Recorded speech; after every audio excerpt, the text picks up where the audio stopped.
Welcome to Vaishnavi organic dairy farm. स्वागत है दोस्तों, वैष्णवी ऑर्गेनिक डेयरी फार्म में आपका स्वागत है। आज हम बात करेंगे पशु प्रजनन ब्रीडिंग के बारे में। डेयरी फार्मर की आय बढ़ाने में पशु प्रजनन का योगदान। दुधारू पशुओं में उत्पादकता वृद्धि, कम गाय भैंस से उत्पादन, ज़्यादा दूध उत्पादन करना। डेयरी व्यवसाय को फ़ायदेमंद बनाने के लिए उत्पादन बढ़ानी ज़रूरी होती है। एक तरफ 10 पशु जहां 10 लीटर के हिसाब से 100 लीटर दूध देती है, वहीं उत्तम नस्ल वाला गाय 10 पशु 15 लीटर के हिसाब से 150 लीटर और 20 लीटर के हिसाब से 200 लीटर दूध देती है और पशु पालने में खर्च भी कम आता है।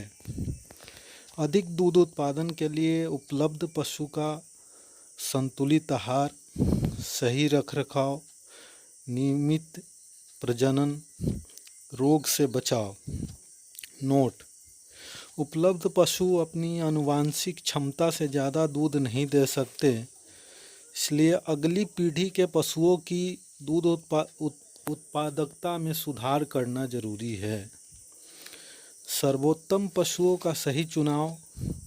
सर्वोत्तम गाय भैंस का सर्वोत्तम सांड पाड़े से प्रजनन। सर्वोत्तम गाय भैंस की बछिया कटिया का उत्तम पालन पोषण। गाय भैंस से संबंधित सभी गतिविधियों का रिकॉर्ड रखें। पशु नस्ल का चुनाव। हर राज्य में अपने अलग अलग क्षेत्र के अनुसार प्रजनन नीति बनाई है। किसान को कौन सी नस्ल रखना चाहिए, यह सलाह प्रजनन नीति में दर्शाई गई है। पशु के नस्ल का चयन किसान अपने पास उपलब्ध चारे दाने की स्थिति, दूध बिक्री के समाधान और अपने इलाके की आबो हवा के अनुसार कर सकते हैं। पशु प्रजनन नीति सिर्फ अच्छी नस्ल का चुनाव से ही काफ़ी नहीं है, सांड का चुनाव और प्रजनन का तरीका भी महत्वपूर्ण है। उत्तम वीर्य उत्पादन के लिए उत्कृष्ट सांड का उपयोग होना चाहिए। वंशावली के आधार पर ब्रीडिंग सिलेक्शन, माता पिता के दूध उत्पादन क्षमता के आधार पर वीर्य का उत्पादन होना चाहिए। संतति परीक्षण से प्रेगनेंसी टेस्टिंग बछिया के दूध उत्पादन के आधार पर होना चाहिए। जीनोमिक चयन सांड के जीन डीएनए के आधार पर होना चाहिए।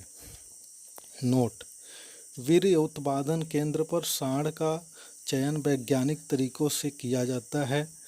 हिमकृत वीर्य का उत्पादन वीर्य सीमेन संकलन एवं उसकी प्रोसेसिंग स्वच्छ एवं रोग मुक्त वातावरण में की जाती है। हिमकृत वीर्य से लाभ: तरल नाइट्रोजन में वीर्य को लंबे समय तक रखा जा सकता है और दुनिया में कहीं भी भेजा जा सकता है, ट्रांसपोर्ट भी किया जा सकता है।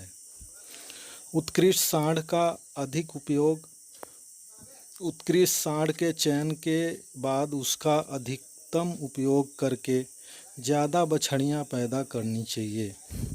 कुदरती प्रजनन से एक वर्ष में लगभग 80 बछड़ियाँ जन्म लेती है, जबकि कृत्रिम गर्भाधान से एक वर्ष में लगभग 6000 बछड़ी या बछड़ियाँ जन्म लेती है। कृत्रिम गर्भाधान या नैसर्गिक या कुदरती प्रजनन। कृत्रिम गर्भाधान इच्छा अनुसार सांड का चयन। सांडों को पालने की आवश्यकता नहीं, कम खर्च, नस्ल सुधार तेजी से किया जा सकता है। नैसर्गिक एवं कुदरती प्रजनन। कम सांडों की उपलब्धता, सांडों की पालन पोषण की आवश्यकता, सांडों के पालन पोषण में ज़्यादा खर्च, नस्ल सुधार में समय लगता है। एआई की सफलता का आधार: पशु की सेहत मध्यम सेहत होना चाहिए। पशु गर्मी में आए पशु की पहचान एवं सही समय पर एआई होना चाहिए। वीर्य की गुणवत्ता, एआई की विधि एवं तकनीशियन की कार्यकुशल। नोट: इनमें से एक भी सही न होने पर एआई की सफलता पर असर पड़ता है। पशु की सेहत, पशु की एआई के समय सेहतमंद होना जरूरी है। इसके लिए पशु को पूरा एवं संतुलित आहार खिलाना चाहिए जरूरी है। दूध उत्पादन की मात्रा के हिसाब से मिनरल मिक्सचर देना आवश्यक है। अगर सुबह पशु गर्मी में आई है, हिट में आई है, तो शाम को एआई कराना चाहिए, और अगर शाम को पशु गर्मी हिट में आई है तो सुबह एआई कराना चाहिए। नोट: सुबह शाम का नियम, अगर पशु गर्मी में आ गया है तो शाम को आपने देखा है तो सुबह एआई कृत्रिम दान करवाना चाहिए, जल्दी ना करें। और अगर देखा है कि शाम को गर्मी में पशु आई है तो उसे अगली सुबह बीज दान करवाएं, ज़्यादा देर भी ना करें। वीर्य की गुणवत्ता, सिर्फ ए या बी ग्रेड सीमेन स्टेशन से बना सीमेन ही प्रयोग करना चाहिए। एआई तकनीशियन के पास उपलब्ध सांड की वंशावली भी जरूरी देखना चाहिए। नोट: आपकी गाय पहले से 10 लीटर दूध दे रही है और ऐसी सांड का टीका लगाया जिसका 5 लीटर है की क्षमता है, तो अगली पीढ़ी खराब होगी, सुधरेगी नहीं। तकनीशियन द्वारा एआई का तरीका, सिर्फ प्रशिक्षित तकनीशियन एआई की सेवाएं लीजिए। यह सुनिश्चित करें कि तकनीशियन एआई के लिए निर्धारित विधि 100 का पालन कर रहा है। नोट: कृत्रिम गर्भाधान की सेवा आपके घर पर होना चाहिए। वीर्य डोज तरल नाइट्रोजन कंटेनर में लाना चाहिए। डोज निकालने से पहले यह सुनिश्चित कर ले कि पशु गर्मी में है या नहीं है, चेक करें। डोज को द्रवित करके पिघलने के लिए गर्म पानी का इस्तेमाल करना चाहिए। सही तापमान जांचने के लिए थर्मामीटर का इस्तेमाल होना चाहिए। डोज का प्रयोग से पहले वीर्य डोज पर लिखी जानकारी या जाँच कर लेनी चाहिए, किस नस्ल का है।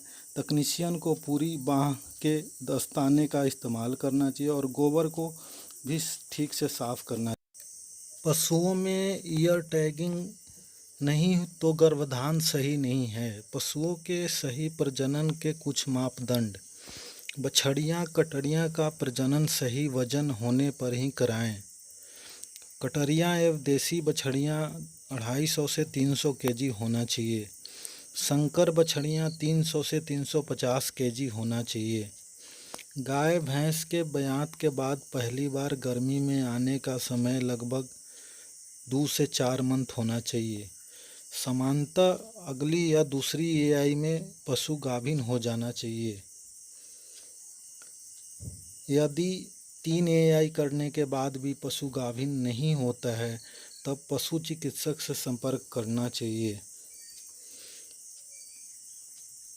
आदर्श पशु प्रजनन: हर साल एक बच्चा का नियम होना चाहिए। पहला ब्यात 0 दिन और दूसरा ब्यात 365 दिन। 60 दिन गर्मी में आने का समय होना चाहिए। 90 दिन यहाँ तक प्रजनन हो जाना चाहिए 90 दिन में, और 365 दिन गर्भावस्था के अंतिम 60 दिन का दूध छोड़ देना चाहिए।